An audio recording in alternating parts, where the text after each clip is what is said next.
Pranav. Yes, ma'am. Welcome to Millennial Mind. Thank you for having me. My pleasure. I am so excited to talk to you today, especially after we had a Zoom conversation and I felt like you diagnosed me with a very interesting condition, which I already think I have, which we'll get onto soon. But I want to start with the dream job that a lot of people are sold. Working at Goldman Sachs on Wall Street is something that so many people in the finance industry strive for. Why did you decide to stop that element of your life? Why did you decide to quit the dream role?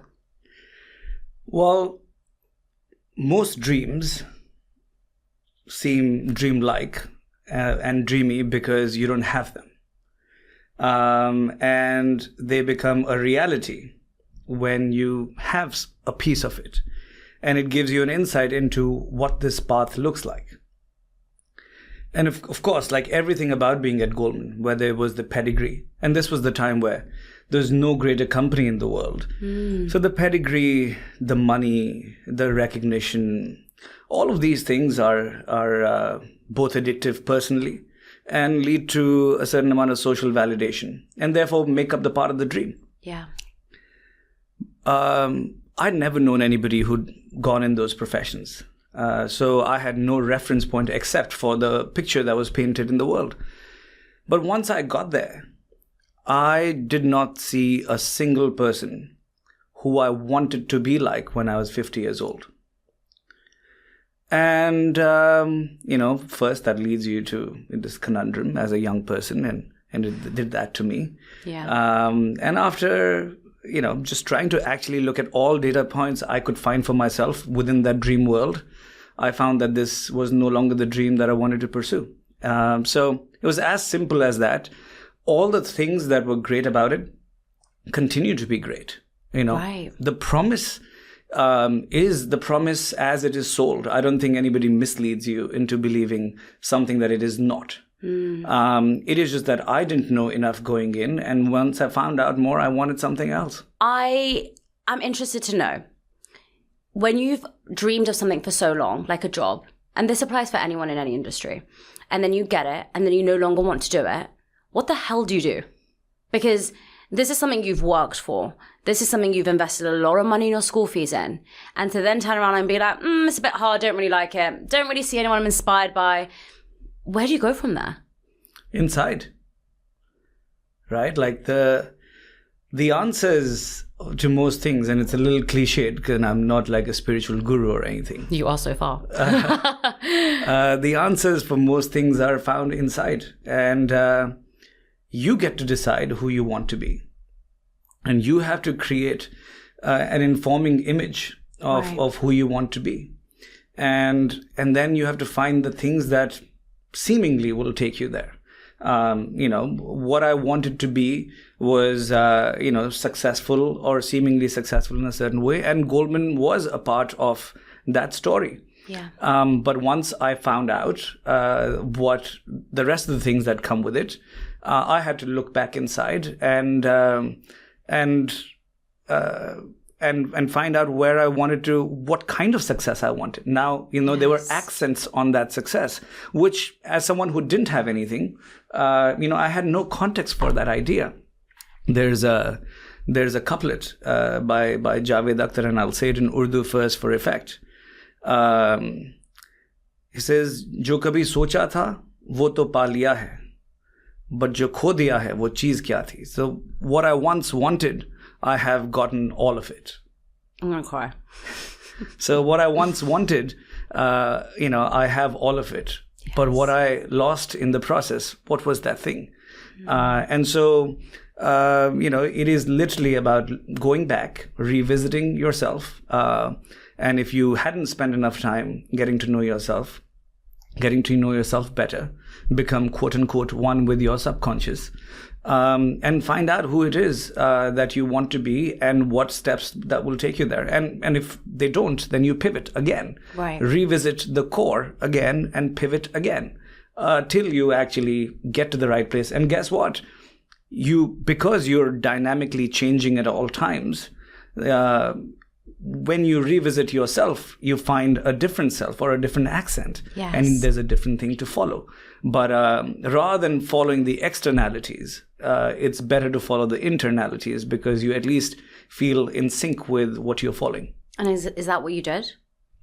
That's what I did, and that's what I try to continue to do. It's not I think it's a healthy practice. It is not a practice that makes you feel amazing at all times, because it does identify the cracks and the gaps that you may otherwise overlook in your spirit to actually get through the material world.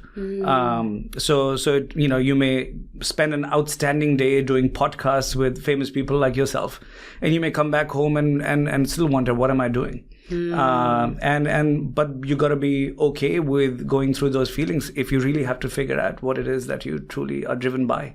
I love that. So you quit Goldman, or what did you do in that moment? Yeah, I quit. Okay. Did you have a plan? No. I think that's I put that down to youthful naivety. How old were you? I was 24 years old. Do you mind me asking? You don't have to say the exact number. Do you mind me asking how much money you were earning? To kind of give context of was it like 6 figures? Was it 5 figures? Yeah, I think my first year out of college, I made $120,000. Wow. And then when you were 24, was it kind of similar? Similar. Okay. And then you were like, okay, it doesn't matter that I'm making this much money. I just need to get out. Correct. Okay. Not just that. It doesn't matter that I'm making this much money. I need to get out. It doesn't matter that these guys are sponsoring a visa for me to stay in America. I need to get out. It doesn't matter that not only do I not want to work in this company, I don't actually want to work in the field of finance that ensures a certain kind of pay. Wow. And it doesn't matter that I have no experience in the field that I want to go into, but I want to quit. It doesn't matter that I actually don't have an education in the field that I want to go into, but I still want to do that. So it was not just the first piece. The piece was that actually my entire life was going to change, because I knew I didn't want to do this. I knew somewhat what I wanted to do. And I neither had the tools, the connections, the people, or ideas of what would take me there. Right. But knowing very well what you don't want to do is the biggest blessing one can have. And I feel like we often ignore those things. If life is a multiple choice question, the biggest blessing you can have is knowing which answer is wrong. And that was the wrong answer for me. Talk me through this process. You knew that you didn't want to be at Goldman. What did you know? Were you always interested in the mind? No. At that point, I, being on the street, for the first time recognized the kind of influence corporations have on the world. Okay. Right? Like I triple majored in math, physics, and economics in college. And I had a certain kind of worldview because that's what I consumed and studied. And yet now I was in a world where I was seeing some of the biggest companies in the world, going public, being able to be exposed to their news, what these CEOs can do, listening to their talks and understanding the global geopolitical influence some of these companies have. And I wanted to be involved in shaping what these companies do, because I realized that we were focusing so much time on the financial results of these companies, whereas these were companies who were basically coming in touch with billions of people on a daily basis, telling stories, doing things, figuring out products that deliver the unmet needs of people. And yet I didn't really see the work that needed to be done to be coming to those conclusions done by these companies. So I wanted to be a part of the solution. So my initial thing was, well, I want to work in marketing because marketing is the only language of communication between a business and people. So that was my initial thought. And as I took that first step, so the way it worked out was I walked into work one day, and there was this one particular character who we won't name. He was doing his job, and but I didn't get on very well with. And he came and said something to me which was derogatory. And at that point, I decided that I'm not going to put up with this. So I told him, hey, you know what? I quit. And I did quit on a whim. It wasn't a planned exercise. I literally went into work and got to a situation like, can't do this anymore. And so I came back home and I, figured out what I was going to do from there. So I had about a 3-month period to figure out what I was going to do with my life and how I was going to get a visa to stay. So I started reaching out to people. Right. Friends of friends, friends of friends of friends. And I started getting like 2 to 3 phone calls a day to talk to a variety of people. Granted, this is also the global financial crisis in the year 2009. And I was essentially told that I've done the stupidest thing I could have possibly done, and there are no jobs out there. And if anything, someone would potentially hire me in finance, but I didn't want to do that. Right. Eventually ended up working for an innovation strategy consulting firm. Okay. Originally based out of Denmark, and they wanted to open a New York office, and I was one of the first employees, trying to help them open the New York office. And my first project was to go to India and figure out why, despite it being like 45 degrees Celsius or 120 degrees Fahrenheit in the summer in India, Indians don't buy air conditioners. My second project was to go to Copenhagen and look at data from about 150 cities across 250 variables for the past 50 years. And quantitatively, for the first time in the history of the planet, figure out why cities fail and use that as tent poles to actually figure out how we should, be building our cities in the future. That work was featured in the Venice Biennale in 2010. And then I was sent to Vegas to figure out people's gambling and gameplay habits. Okay. And the crux of all of that work was social scientific research. You were sitting and talking to people for hours, trying to decode what people claimed to do or how they made decisions. But what I was realizing at that time was what people said in the first hour is different from what they said in the second hour, is completely contradictory to said in the fourth hour. And none of this actually correlated with their actual in-market behavior. Right. And that's when I got interested in the brain. Because I was like, what is this thing within us that is making all of these decisions, that is not telling us why it makes the decisions the way they do, while we continue to pretend to the world that we know how and why we're doing the things that we're doing. Given the Indian heritage, the idea of the subconscious wasn't that far from me. So I started reading up a little more and got more and more fascinated and wanted to find a way that could scientifically bridge what we've known forever about how the mind works and decision making and the $1 trillion dollars that are spent in the world on new product innovation, marketing and advertising every year. So that's kind of how this entire thing came about. I wasn't always interested in it, but this is how it came about. My God. So that's so fascinating to me. Talk to me a little bit about that. So you started being very interested in the subconscious mind. Why is our subconscious mind so important to study and to understand? Well, for starters, 90% of all of your brain activity, including 90% of your decision making, takes place in the subconscious. Right. And by definition of the subconscious, it's below your conscious awareness. So, meaning that you yourself consciously don't know what goes on there. The reason why the brain's structured that way is because if you were consciously aware that you're nodding your head right now and smiling and leaning back, it's too much processing happening in this moment in terms of motor functionality. Okay. For you to actually pay attention to what I'm saying. So if basically the brain's a computer, your RAM or random access memory is like your working memory that you're using to evaluate what's going on. But the brain's like, I have information from your, I don't know how old you are, but like, let's say 20 something years of life. Yes, only 20 years of life. Exactly. Thank you very much. Yeah. And the training that it takes on how to be in these situations, and that's subconsciously fed within you.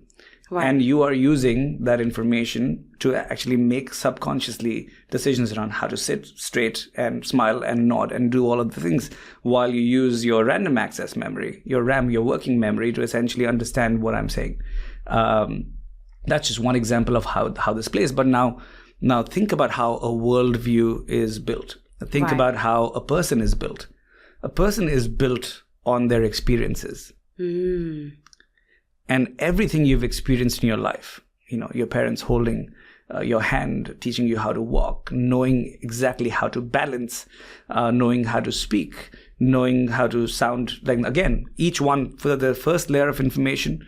And then, like, once you learned how to speak well, how to articulate, how to enunciate, how to sound sophisticated, all of this has been hard coded within your subconscious. How to dress, all the experiences you have, certain people being a certain way, your stereotypes that you carry, everything is your subconscious collecting these experiences and building the memory over time, so that when comes a moment and time where any of this information is needed, it can go back within the bank and come together to give you the best possible answer for your survival. Right. The truth is, it's not for creating a sophisticated machine for the heck of it. It is so that you can last longer, so you can survive in this jungle that is life. Life is a jungle. I love this. I'm going to quote you on that as well. Why not? So I think that the thing is why some people are so fascinated right now with neuroplasticity and neuroscience is because there's data now that shows us that we can rewire our thoughts. We can't change them, but we can add on, right? Yeah. So for somebody who's sitting at home right now, who's thinking, okay, I truly believe that I want to do something for myself. I don't know what that is. I'm scared. I don't want to take the risk because of all my past experiences. How do I give myself that power? How do I give myself that strength from a scientific point of view? I understand. First thing I would tell those people is figure out, outside of behavior change, every other thing that they do in their life, what it takes to actually overcome something, right? What it takes for someone who's gained a few pounds like me right now, who wants to actually get back into shape. Right. What it takes for someone who, is stuck in a certain kind of situation in life where they do not see opportunity but needs to get to the other side of it. What it takes is practice. Right. And much like everything else in our body, the brain, is a muscle that you train. It is true that neurons that fire together, wire together. You want to quote that one as well? What does that mean? It means that any thought that you have in your brain is nothing but a network of connections that fires within your brain as neurons do. Okay. When you have a thought over and over again, that particular network lights up again. And the more you have a certain kind of thought, the stronger that network of connections get. So neurons that fire together, wire together. Got it. So as you start having a certain kind of thought and having it over and over again, it becomes deeper and deeper and actually more magnetic of a thought for you to fall into. When you go through a thought that's close enough to that thought, you get pulled into it like a black hole. Right. It could be positivity. It could be negativity. It doesn't matter. But the point is, the practice of creating a network of neurons is yours. And if you've fallen on one side of it, you actively have to work. And it does take conscious work to be able to get yourself away from it and create a new pattern of neurons that fire and then wire together. But it just takes work. Now, there's a variety of people who look for shortcuts, and I'm asked those questions a lot around medication, psychedelics, and whatever it may be. Okay. That's neither my area of expertise, but at an individual level, while there are enough cases that showcase that these things could be helpful, the biggest work still needs to come from the individual, because otherwise you'll quote unquote relapse into the original thing because you actually didn't do the work to create a new network of connections. Much like, with our physical bodies, there is medication out there that makes you lose weight, but you snap right back because you actually didn't build the habits that actually get you to a certain kind of shape. Same way with the brain. It's no different, except because we don't see the physicality of it. We don't really see it the same way, but it's exactly the same. So If I was somebody who has always been so positive in my life, I could actually start to become very negative if I start to create these thought patterns in my brain. 100%. And if I'm somebody who's always been very negative and surrounded by negativity, I 100% have the power to change that. Totally. What are these habits that I can do to change that? Oh, I mean, the masters and the gurus will actually say that you should fall into neither pattern, neither positive nor negative. You should follow only the pattern of detachment. So if there's a pattern to create, it is neither the negative one nor the positive one. Wow. It is the pattern of detachment. Understanding that what's around us is fairly merely one surface level thing, the material. That there is so much more to us, and underneath this surface lies the entire universe. So the attachment with the material, whether it's wealth, power, people, relationships, it's a useless exercise. And so the practice is to practice detachment. And how does one do that? By actively, once you get a certain kind of thought, taking a step back and analyzing it, that in the context of reality, in the context of eternity. Yes. This is nothingness. This is absolutely nothing. That there are 10 to the power of 30 something planets, in the universe. There are 10 to the power of 20 something galaxies in the universe. And that we're nothing but a spinning rock in the middle of space. And that spinning rock, eventually, after billions of years, got to an environment where there was water. And within that, we got single-cell organisms. Where that came from, we don't even know. Right. Within that, we started getting multi-cell organisms, which within that, we started getting aquatic life. Within that, we started getting reptiles.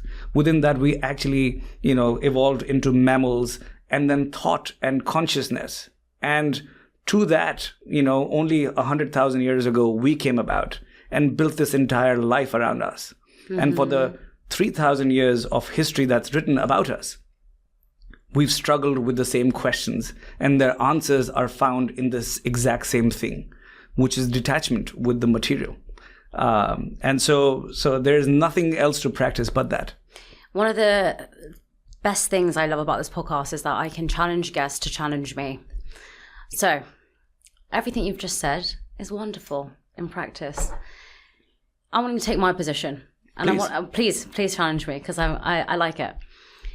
I love doing this podcast. It brings me ultimate joy. Like right now, I feel like I want to burst into tears or like burst into hugging you. And I feel that with a lot of guests when I feel inspired and I'm learning. I thought I was special. But if I wasn't able to pay $300 to rent the studio out per hour, if I wasn't able to pay for my flight to come here, if I didn't have the accolades where you would give me your time, well, I'm sure you would have, but some people don't give me their time, then we wouldn't be sitting here having this conversation. So everything you've just said about detachment, I shouldn't worry about how much money I make or how will I grow this podcast and continue to, sustain doing this for the rest of my life. I shouldn't worry about my accolades. Well, then how am I going to get great guests on the show? I shouldn't worry about the status of it. Well, I also am a human being who wants to feel credited for the work that she's doing. And I've grown up with 30 years of my life feeling like I do need to say I've done something for myself. We are a generation as millennials who have all been told that we should create an impact. Who do you want to be when you're dead? Who do you want to be remembered as? How do I tackle all of that with detachment? It's not an unfair question, but I will challenge you on this part. Please. Why do you want to do this podcast? Because it gives me joy. Okay. I learn so much. I feel that I'm changing so much as a person because of it. And I'm completely changing the beliefs that I had growing up. So my philosophy would suggest that regardless of this studio, with your phone that you have, if you were to go around the world seeking meaningful conversations, regardless of your accolades, and if you were genuinely changing lives, That's how I would think about it and approach it, because the more you get stuck into the accolades, or if there are people coming to you because you have accolades, yes, if there are people coming to you because you have a studio, yeah, then those are not people who'd be changing people's lives with their conversations anyway. So true. And I don't care about them. And while it is, we live in this world, so that reality must be understood, acknowledged, and accepted. Right. And for you to actually feel in moments vulnerable around the things that the world expects of you, or what you think the world expects from you, is also an okay thing. All of these things are okay things because you are human. But because the world does not ever exist in binaries, it's a strange Western concept. Heaven or hell, yes. Linear or this or that. Life doesn't happen in black or white or absolutes. It happens in the gray. When I wake up in the morning, I have both thoughts at the same time. One, that life is meaningless. And two, that I'm going to get into the shower and put a suit on and I'm going to crush everything today. There are contradictory thoughts, but the duality exists within me at all times. So the fact that you are susceptible to the shallowest parts of the society's, needs and desires, it's normal. Right. But the fact that you actually fight them when they appear, the fact that you spend more time in the other direction is what matters. At the end of the day, I don't think there's anybody judging you, on where you ended up on that spectrum. As long as every time you did that, you were aware, you put in the thought into changing behavior and got yourself back to the place. And by the way, you may feel the same way the next day. So true. And do the same work the next day and the next day and the next day. But I still think a life spent doing that is a successful one than the one that succumbs to the most superficial and surface level things in life. So. And I think that what you're trying to say from that is that the beliefs that we have about ourselves is the most important. And I spoke to my therapist last week and I was telling her, and I said, I was really upset because this person made me feel like this. And she said, that person did not make you feel like that. You feel that about yourself. They just brought it to awareness for you. Correct. And I was like, what did you just say to me? But, no one can make me feel insecure about the things that I do not feel insecure about. Correct. No one can make me feel not enough about the things that I don't feel enough about. So the belief that we hold within ourselves is the one that drives our interactions and our perceptions with everybody else. You're not going to be triggered by someone who says you've got blue hair. You don't have blue hair. So, understanding that is great, but how do I rewire my thoughts? Practice. Again, by consciously acknowledging that these are my thoughts and that consciously I want to, people do that through affirmations. Do you do that? There have been places in general, I have a fairly good practice in life, but there are times when I've fallen off track and I've had to do that. Okay. And one of my closest friends, my friend, philosopher and guide, John Zweig, gave me this one little piece that says, I am, I can, and I will be. And I was at a place in my life that I just couldn't get out of the thoughts that I was having, and for the first time in like decades, felt off balance, and I think even the mightiest fall. Not saying that I'm the mightiest, but someone who with a decent practice can fall too. But again, those are the best times, because I feel the people I love most in life are the people who've been taken by life, put down on the floor, crushed under life's heels. And those people who collect parts of themselves and put themselves back together to make something, those are my favorite people in life. Yeah. So we all go through those experiences. So true. We've all been crushed by life. But do you have it in you? What is your spirit to live? And what do you want to stand for when you do put yourself back together? If you do not have the strength to be able to do that, then again, it's I don't know if it's a life worth living. So I want to go back to your story. You're working for this company. You're understanding the power of your subconscious. You're like, what the hell is going on? Why don't I never know this? What do you do next? Give you another 4 lines of a Punjabi poem first. Oh God, you're going to keep making me cry throughout this podcast. I think I'm a bit emotional today. Every time someone says something nice, I'm like... Well, this is not going to be nice. Okay. Let's go. So the 4 lines in Punjabi go as this. I forget the name of the poet, but due credit to the poet.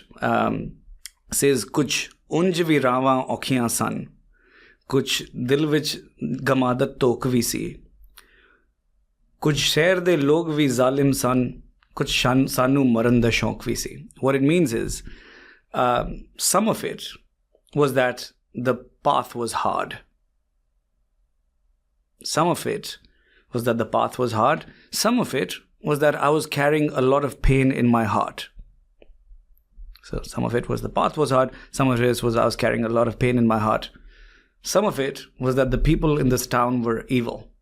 And some of it was that I like to get into trouble. And I love these 4 lines because it essentially takes you away from the black or white of life. So it happened because of this. I'm a victim because of this. People treated me like this. The world looked at like I didn't have any resources. All the things that we tell ourselves as to why our lives ended up a certain way.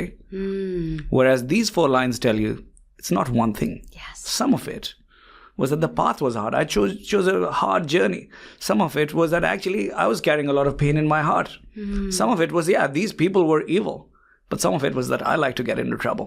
Yeah. So I think goes back to answer the other question because there's a mishmash of factors, but finding these reasons as to why our lives are a certain way is also sometimes a futile exercise. Yes. Figuring out what is it that I want my life to be like is a much more useful exercise. Right. So with that, we'll jump into your next question. Do you mind repeating it? It was, what did you do when you were at this company and you were thinking, okay, wow, I'm discovering the power of the mind? What did you do? Yeah. Did you stay at that company? How did you start your company? So I got interested in the idea of the subconscious and started reading up a lot about it and got more and more fascinated. Of course, this idea has existed in the East for the longest time. Okay. Outside of it, you won't have ideas like being one with yourself. Right. Like if all of Vedanta and Eastern philosophy is structured around this idea of being one with yourself and focusing the time to becoming one with yourself, it clearly comes with the identification of the idea is that there's more to myself that I recognize. Right. And that is the true me rather than the me that I see in the mirror. Right? So there's been recognition of that. And, the greatest philosophers and thinkers over the past 3 millennia have gone and saluted that idea. But in the West, it was the work of Carl Jung that kind of identified this idea of the subconscious. Yes. And kind of came up with the idea of like make your unconscious conscious. So this idea also exists in the West, except we never had the tools to be able to measure it. Right. So the idea existed, we're seeing it in behavior, but we don't have the tools. And it was around that time that I was introduced to Dr. Richard Silberstein, renowned neuroscientist in Australia, who had invented a certain kind of brain mapping technology that allowed us to look at memory structures and subconscious memory structures. It was originally came out of ADHD research, but was now being tested with commercial applications. And I was, 25-ish years old, and I was put in touch with this remarkable neuroscientist, and we had a bunch of conversations, and then we decided that we're going to do this company together. So no way. So that's kind of how NeuroInsight came about. So you quit your job? Yes. And then you started your own company, NeuroInsight. Correct. Talk to me a little bit about this. What exactly does NeuroInsight do? Well, NeuroInsight is based in the premise that 90% of all decision-making takes place in the subconscious. Okay. Right? And the $1 trillion that are spent every year on new product innovation, strategy, marketing, and advertising essentially rely on what we call self-reported behavior, which means you go to people, ask them a question about a product or a strategy and say, would you do this? And people say yes or no. Right.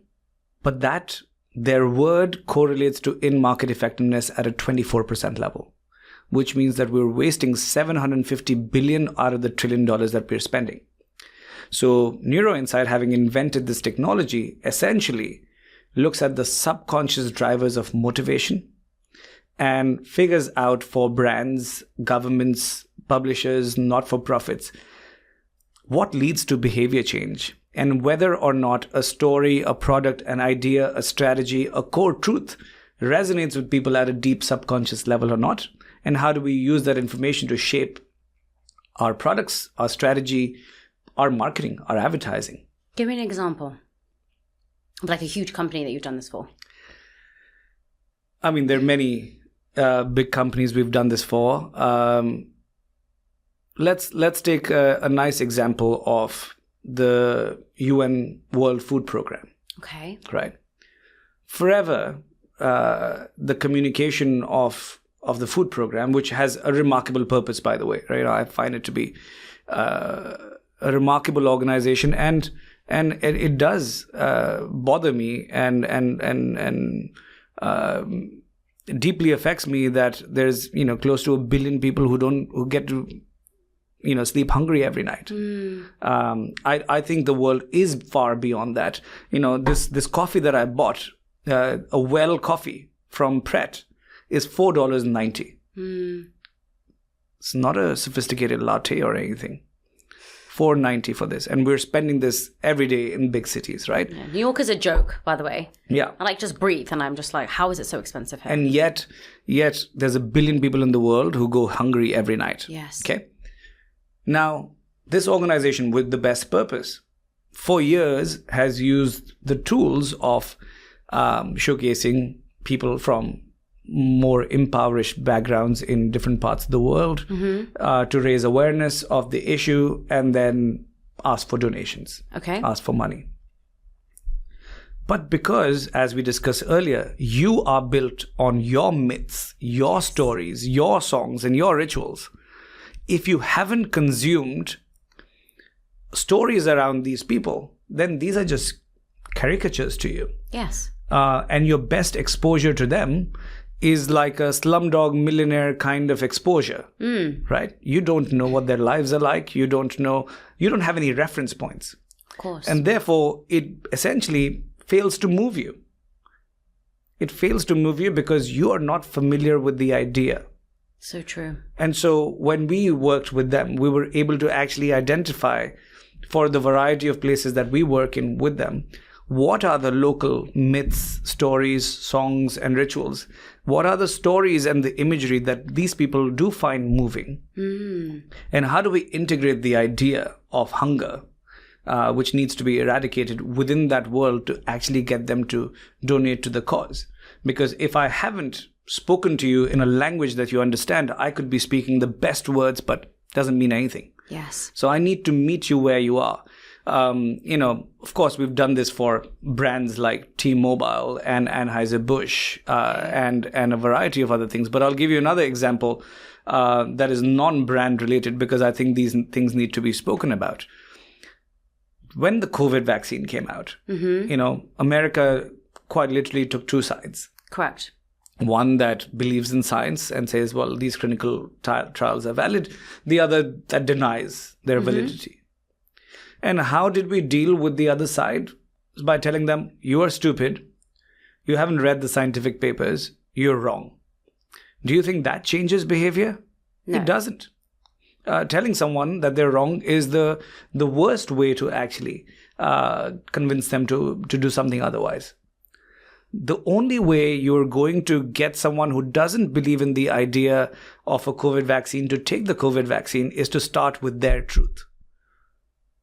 And we have to start there, whether it's political discourse, whether it's COVID vaccines, or by the way, whether it's Apple or Samsung. So we did the same thing for brands where if you look at an Apple consumer, the same part of the brain lights up when they look at Apple as it does for a religious fanatic when they look at their religious symbolism. Let that sink in for a second. If, as an Android holder, I ever show up as a green bubble in someone's text or, have happen to have photos on my phone that are just superior in quality, without even me saying anything, I start getting in a discourse from the other side, justifying how much better their camera is, how it's synced to the Apple ecosystem. I'm like, I didn't ask you to switch to Android. Why do you feel the need to justify this, right? So that's how loyal the Apple customer base is. But if Android wants to grow, it can't just go tell people, hey, I make a better phone, because they do. They can't say this phone takes better pictures, even though it does. It can't tell you that it has a longer battery life. And because that won't convince you, because you'd rather literally be sitting down on the corners of airports trying to charge your phones than to actually switch to Android. So what does Android do? So when we worked with Samsung on this idea, they created this ad called Wall Huggers. Okay. Which is probably been the most successful acquisition campaign anybody's ever run to get Apple consumers to convert it to Android. And what they did was that for the first 40 seconds of a 60-second ad, they did not mention an Android or Samsung at all. They started with the lives of the Apple consumer. Here's a guy at an airport sitting and charging his phone, breaking up, crying, and there's a janitor who wants to sweep under his legs, and he literally has to move in the middle of his breakup as he does that.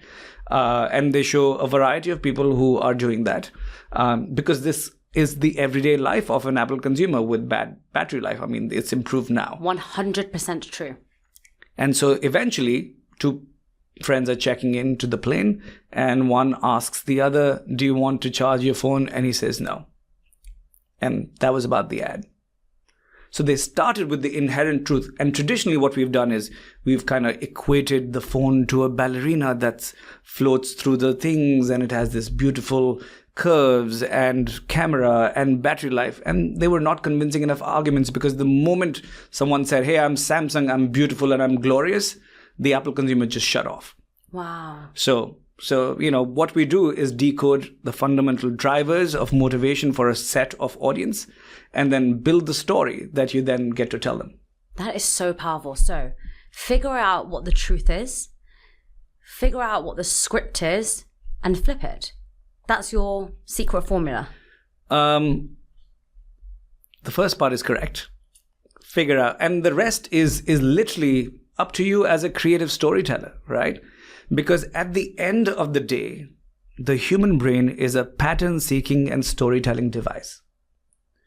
And the more things that fall in the same pattern, the less engaged you're going to be, because it is a pattern that it now recognizes. Now it anticipates what's going to come next. Okay. The reason why the best storytellers in the world are the best storytellers in the world is because they find ways to break their own patterns, and they find ways to keep people engaged despite breaking every single rule of storytelling. So Pranav, tell me, I have an audience right now listening to this podcast. How do I grow my subscribers? I will go back to my earlier philosophy. As long as you are putting out what you think is the truth that you want to tell, and you're doing that authentically, I think you will grow. I know it seems a little like too big picture, yes, and you want exactly the neuroscience behind how to cut an episode to make it more appealing, and I can tell you that too. But I think those are just tactics. So true. And life is never run with tactics. Life is built on principle. And tactics are just, accents that we put on. And we can talk about the tactics too, but it starts off with the principle of you want to put the truest conversations to the table, regardless of a fancy mic or a fancy camera or a fancy studio. So true. That's how you grow your audience up, because you'll get bigger growth there than actually cutting it the right way, making the story a certain way. I feel like we are all designed to respond to truth in a way that filters through the quality of the camera or quality of the mic. You will see speeches from the 30s, 40s, 50s, or icons from 2000 years ago who just wrote a few words, whose imagery we do not have, that essentially dominate Instagram today. Yes. Because it was the truth that resonates with us. The form doesn't matter. So true, because I was speaking to Mo, again, I keep bringing him up because he just teaches me so much. And he said, out of this conversation that me and you are having right now, how much time is spent in this conversation compared to how much time you spend putting it out? Mm-hmm. How much time is actually spent with me? And I was like, 1 hour. And he was like, how much time did you spend with everything else that you're doing? And he said, so much of what we focus on doesn't even matter. Because if the conversation is shit, it doesn't matter how you package it. It doesn't matter how you cut it. It doesn't matter how many gimmicks you have. It will never do well. But it's those things that we focus on because they give me the external validation. Of course. Right? And so that's, true. And that's your work. You've so true. It's cut out. With this podcast, I am always trying to be a better storyteller. How do I become a better storyteller? Because I think everyone on the internet right now, whether that's through Reels, whether that's through TikToks, any content they put out, the most engaging, the most impactful is when there's a strong story. How do we do that? Great question. You know that we've told stories since before writing was invented. Okay. Imagine. It's our language of communication. Like I said earlier, the human brain is a pattern-seeking storytelling device. Stories are the only ways our brain makes sense of anything. So, any action that happens in the future based on an information you got today needs two things. It needs the wrapper of a story, and two, it needs to actually be lodged in your long-term memory, conscious or subconscious. If these two things are not true together, you don't have that information tomorrow to react to. So the vehicle the brain uses to look at a situation is a story, much like the story of this random Indian guy in New York walking into these studios and you doing this podcast. That's a story your brain tells yourself as it consumes this experience. And there'll be moments within this conversation that will stick with you. 100%. And those are the things that will actually lead to your behavior change tomorrow. If I don't get either one of those, I haven't done anything. This conversation will go away. You'll never think about me again, which will make me very sad. But, that's kind of how the brain consumes things. Now, can you imagine, say, the Odyssey or the Mahabharata, written, 2,500 years ago? Yes. Directly quoted in our lives today. What gave them the longevity that it did? Give me an example. They're still making the 3D rendition of the Mahabharata in India today. Hollywood's doing it. We saw Troy not too many years ago. Still a story from 2,500 years ago being told today. What gave them the longevity that the story needed to be told over and over again? It's been told in every generation that's existed in these years, right? And it's because what it was able to do was to create a narrative and a hook for people to be invested in, and then gave them a remarkable unraveling of the situation when people were most hooked in a way that it actually got lodged into their memories. So in the Mahabharata, you tell the stories of, this one king who, already had a son who is this remarkable character who falls in love with a fisherwoman and wants to marry her. But her family puts one condition that, hey, if you want to marry her, you kind of need to promise me that her son would be king.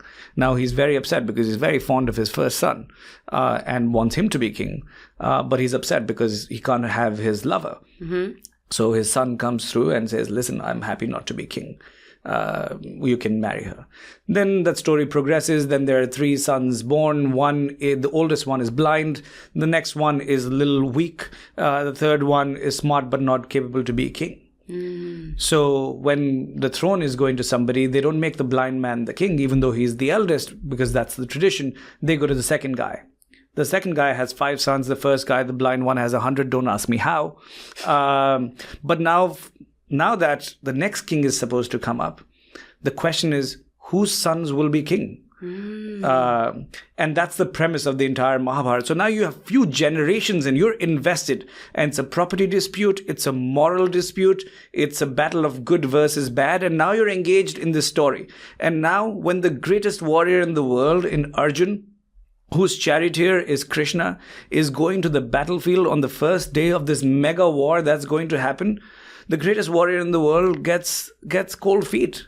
And he begins to question his life, his purpose. And he turns to Krishna and says, hey man, I may be the greatest warrior in the world, but we have 7 armies and they have 11. We're outnumbered and we're probably going to lose. And even if we win, I would have killed my cousins, my friends, and so many lives would be destroyed. What is the point of all of this? Yeah. Right? And Krishna, being Krishna, stops time for a bit and begins to tell Arjun about life. If you weren't engaged in the story till about that point, what you got in the Gita, this conversation between Krishna and Arjun, is not something that would have resonated with you at all. But that build-up of the story, yes, and getting you to that moment where you're so invested in that you want to find out, and then creating something, a memory for what you need the memory for, is the craft of a great storyteller. Wow. And that's the same thing in advertising. It's the same thing in creative storytelling. It's the same thing in movies. Can you create a narrative that gets people to invest? And whatever it is that you want people to take away needs to come at a point when people are most engaged and willing to actually open their doorway of memory for that thing. My God. This is like, I'm going to come to office tomorrow. I'm cancelling my day. I'm coming to office tomorrow. We are doing a mind mapping session. You're going to tell me what to do. For people who are at home right now, do you have like a formula you can give them? No. Give me a quick fix. Why are you making me think? No, I'm joking. I think a lot of people will want that. You know, like we all want quick fixes, right? Like give me a formula, give me a step, and then give me the outcome. I agree, which is what I stand against. Tell me why. And because creativity is not a formula. And by definition, so true. Creativity is connecting the dots between the pillars of information within the brain that may not have been connected before. Yes.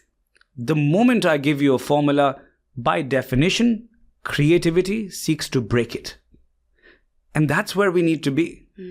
So I understand that we all need a formula. I need a formula for life. It would make it easier, but it would make it a boring life. For sure. And the magic is in the unraveling. And as my friend, philosopher and guide puts it, is to be being open, fearless, and spontaneous to the rich unfolding.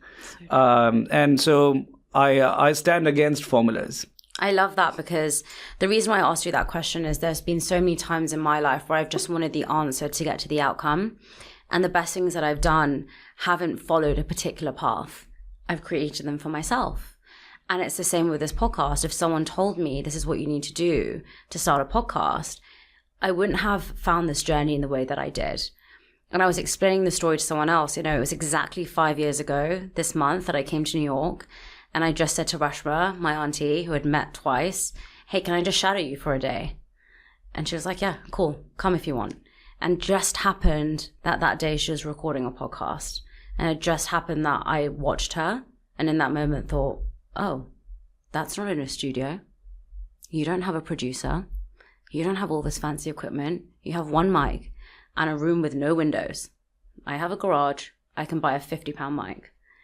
And that's where I started. Remarkable. And there was no formula. So I'll give you a formula now. Please. The formula consists of, first, the base is doing the work to be one with yourself. Yes. Understanding your strengths and your weaknesses. Mm-hmm. Figuring out who it is that you want to be. Mm-hmm. Being open to other people's ways of being, and being open to you changing your opinion. Yes.